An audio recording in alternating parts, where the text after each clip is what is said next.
RPD channel में आपका स्वागत है। मैं आरपी दुबे। सभी व्यूअर्स को मेरा नमस्कार। दोस्तों, आज इस वीडियो में मैं आपके साथ हाल ही में हुए इजरायल ईरान टकराव और युद्ध विराम के बाद की अवधि के घटनाक्रम के बारे में लगभग हर दिन हो रहे नवीनतम खुलासे के बारे में अपनी बात साझा करना चाहूंगा। दोस्तों, यूएसए में इंटेलिजेंस असेसमेंट का हवाला देते हुए न्यू मीडिया रिपोर्ट्स ने राष्ट्रपति के ट्रंप के इस दावे पर संदेह जताया है कि पिछले महीने अमेरिका के सैन्य हमलों ने ईरान के परमाणु कार्यक्रम को नष्ट कर दिया था। दोस्तों, ट्रंप ने ईरान के तीनों न्यूक्लियर साइट्स पर अटैक करने के बाद यह कहा था कि ईरान के तीनों परमाणु ठिकानों को टोटली एंड कंप्लीटली ऑब्लिटरेटेड, मतलब है कि उनको पूर्णतः विनाश कर दिया गया है, उनको पूरी तरह से डैमेज कर दिया गया है। लेकिन अब जो खुलासे हो रहे हैं मीडिया के द्वारा, उसमें यह कहा जा रहा है कि ट्रंप के द्वारा जो दावे किए गए थे वो ठीक नहीं है। लोगों ने डाउट्स किया है कि उस टाइम जो है, जो यूएसए गवर्नमेंट ने, ट्रंप ने और उनके जो सहयोगी थे, ईरान के परमाणु ठिकानों के बारे में जो भी कहा वो बिल्कुल ठीक नहीं था। दोस्तों, वाशिंगटन पोस्ट और एनबीसी ने न्यूज ने बताया कि अमेरिकी अधिकारियों का कहना है कि अमेरिका द्वारा टारगेटेड 3 ईरानी न्यूक्लियर साइट्स में से केवल एक ही फोर्डो सुविधा को नष्ट किया गया था। पोस्ट की रिपोर्ट में भी सवाल उठाया गया है कि क्या फोर्डो की सबसे गहरी सतह पर यूरेनियम संवर्धन के लिए इस्तेमाल किए जाने वाले सेंट्रीफ्यूज को हमने से पहले नष्ट कर दिया गया था या उन्हें वहां से हटा दिया गया था। एक अज्ञात अमेरिकी अधिकारी ने अखबार को बताया है कि वह निश्चित रूप से यह नहीं कह सकते कि इसे नष्ट कर दिया गया था। दोस्तों, हमले के बाद कई मीडिया आउटलेट्स को लीक हुए प्रारंभिक अमेरिकी खुफिया आकलन में कहा गया है कि हमले ईरान के परमाणु कार्यक्रमों के मेन कंपोनेंट्स को नष्ट करने में विफल रहे और केवल अगर ईरान चाहे तो इसे कुछ ही महीनों में रिवाइव कर सकता है। मतलब यूएसए और इजराइल का जो उद्देश्य था कि तीनों परमाणु क्रमों को, न्यूक्लियर साइट्स को पूरी तरह से नेस्तनाबूद करने का, वो उन अपने उद्देश्य में सफल नहीं हुए। लोगों ने आशंका जताई कि वह तीनों परमाणु साइट्स पर इतना डैमेज हुआ है कि कुछ ही महीनों में ईरान इसको दोबारा चालू कर सकता है।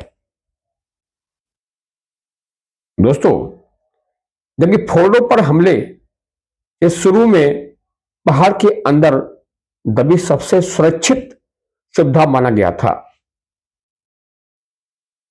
केवल एक ही साइट यूएसए के प्रमुख निशाने पर थी, क्योंकि फोर्ड न्यूक्लियर प्लांट का जो लोकेशन है वो माउंटेन के काफी नीचे है।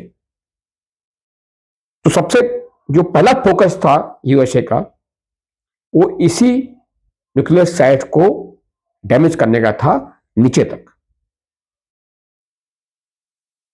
एनबीसी और और वाशिंगटन पोस्ट की रिपोर्टों ने सुझाव दिया है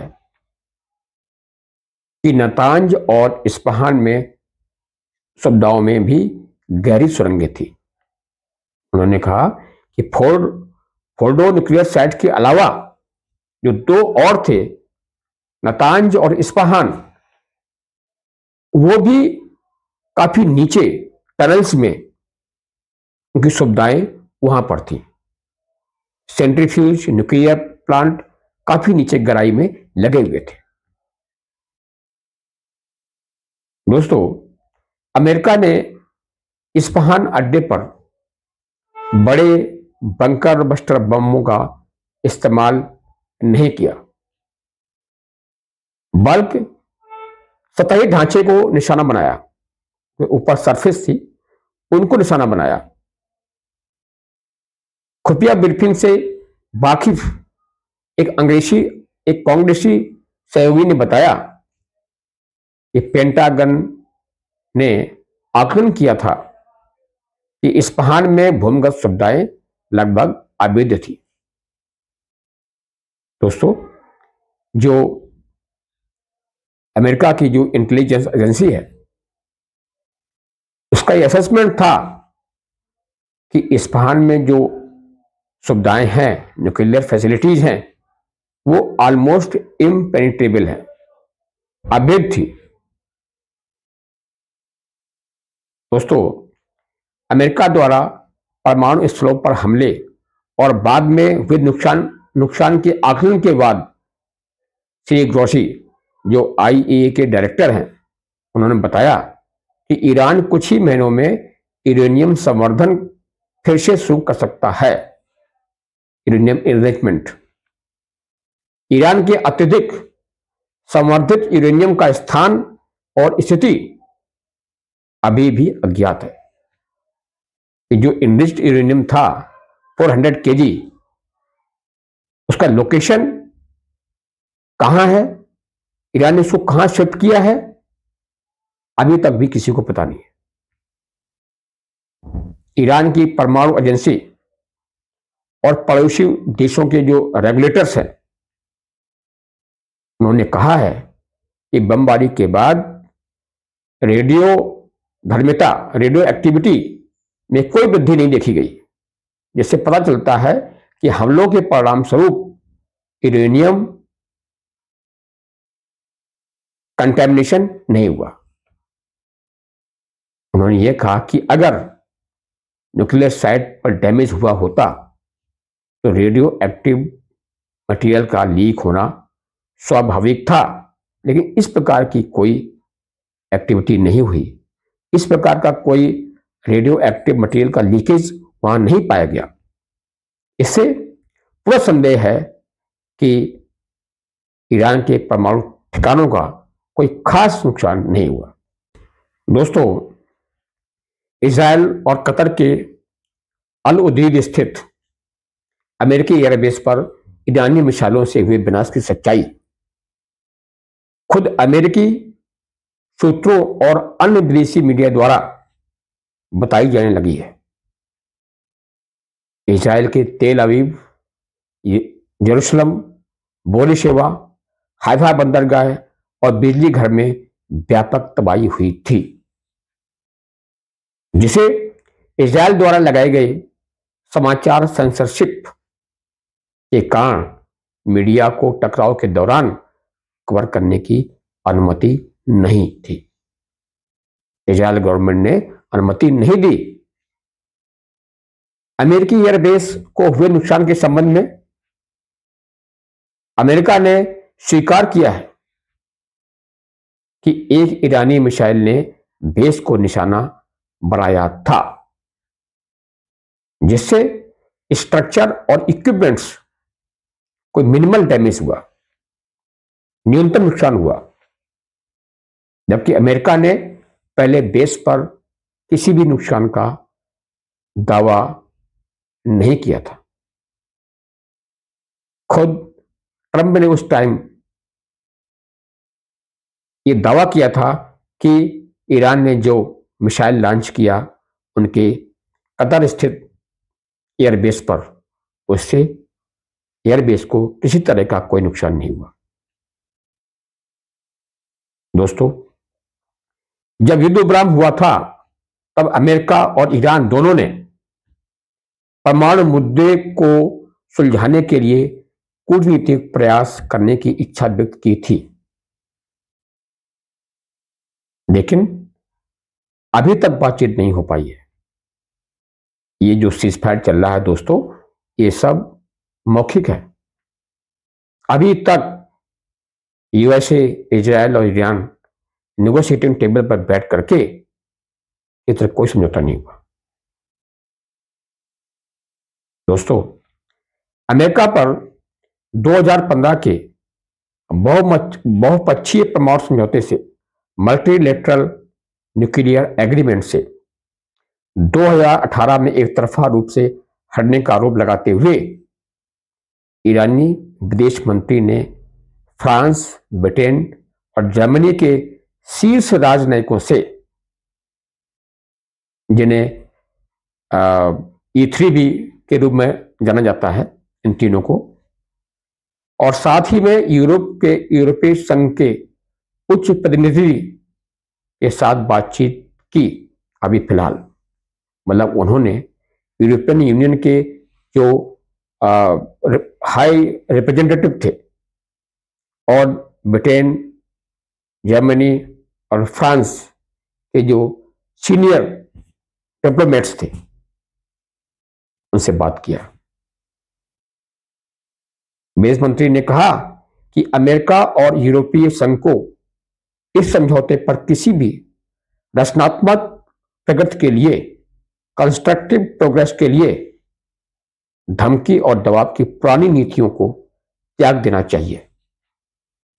उन्होंने ये कहा, ईरान के फॉरेन मिनिस्टर ने कहा कि प्रेशर और थ्रेट की जो है, ये सब जो पॉलिसीज है, ये त्यागनी पड़ेगी। अगर नेगोशिएटिंग टेबल पर बैठना है, न्यूक्लियर डील करना है, तो बिना प्रेशर के, बिना धमकी के ईरान सहयोग करने के लिए तैयार है। दोस्तों, ईरान और इजराइल युद्ध ने इजराइल की अमेरिका पर अत्यधिक निर्भरता, ओवर डिपेंडेंस, और ईरान के परमाणु कार्यक्रम को नष्ट करने या शासन परिवर्तन को प्रेरित करने में उसकी अक्षमता को उजागर कर दिया। मतलब कहने का ये कि इस युद्ध ने इजराइल की एबिलिटी को और इजराइल की यूएसए पर अत्यधिक निर्भरता, ओवर डिपेंडेंस को उजागर कर दिया। इजराइल चाहता था कि ईरान में रीजन चेंज हो, तो उसकी इस इच्छा को भी उजागर कर दिया है, और परमाणु कार्यक्रम को जो नष्ट करना चाहता था, वो अपने उद्देश्य में सफल नहीं हुआ। दोस्तों, ईरान के लिए यह हमला 1953 के तख्ता पलट जैसे ऐतिहासिक विश्वासघात की एक याद दिलाता है, जिससे उसका संकल्प और मजबूत हुआ है। अब कई लोग इस बात से सहमत हैं कि केवल परमाणु प्रतिरोध ही ईरान को विदेशी आक्रमण से बचा सकता है। ईरान को क्लियर हो गया कि न्यूक्लियर डिटरेंस ही उसके देश पर यूएसए और इजराइल आक्रमण करने से रोक सकता है। न्यूक्लियर वेपन बनाना ईरान के लिए लाजमी हो गया है, ऐसा ईरान का मानना है। लेकिन जैसे जैसे ईरान अपने शस्त्रागार का पुनर्निर्माण कर रहा है, आर्सेनल्स बना रहा है, स्टॉक पाइल्स इकट्ठा कर रहा है, और इजराइल हाई अलर्ट पर है। युद्ध विराम केवल एक विराम मात्र है। गहरा संघर्ष और उसके खतरे अभी भी अनसुलझे हैं, वो अनरिजॉल्व है। केवल सीज फायर ने इजराइल और ईरान के बीच एक पॉज दिया। दोस्तों, ईरान के सैन्य लीडरशिप ने इजराइल पर तानों और चेतावनियों की एक और बौछार कर दी है। Taunts, warnings. Irani chief of staff Shri Mousavi ने इजरायली ठिकानों को मार गिराने और हर स्तर के खतरे को सामना करने के लिए ईरानी सेना की प्रशंसा की है। उन्होंने अपनी फोर्सेस को बहुत प्रेज किया है।